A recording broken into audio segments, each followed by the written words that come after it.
See, the recent happening in northern Nigeria, the recent happening in Jos and one Rukuba, I cannot bring myself to stop thinking about the children, the pregnant women, the aged, the special needs, those who are helpless, who cannot move, those who don't have any choice but to remain and wait and hope. I was born and brought up in the north, in Kau, Kaduna, if you know Kau, Kaduna. And I remember how ugly those days of Amphara, when you hear the word Amphara, Amphara, meaning they've started. And those days, they were not using bikes, they were not using cars. Those days, it was called religious crisis. When they come, they burn the houses, they enter into Christian houses. If you just have to run. Like, I could literally remember how my mom was running with my kid brother's pregnancy. We had to run through a cemetery, which was the shortest cut to the barracks.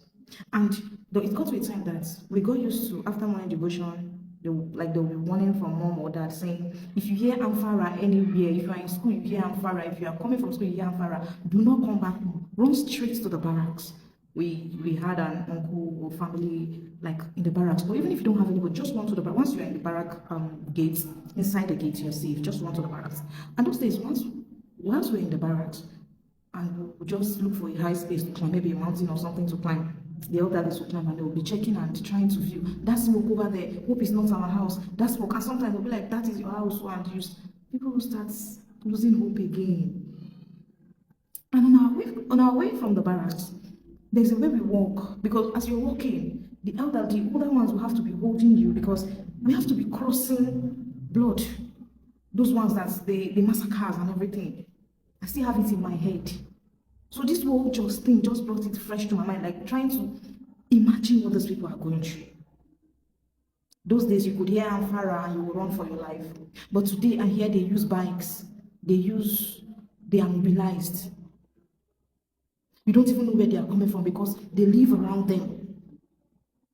They censor them, they look at them, they know how to, and they evade. And they use gun.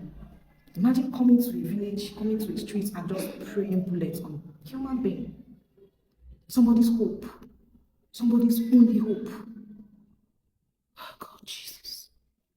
Trying to put it together this morning, I was speaking and my husband was like, you are beginning to say it too much. Like, I'm not saying it too much. This thing is fresh in my head. How are these people coping? Can they sleep? Where are they? What's happening? The pregnant women, the elderly, the special, the disabled.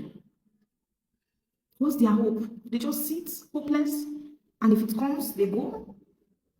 Oh Lord, have mercy. Oh Lord, have mercy.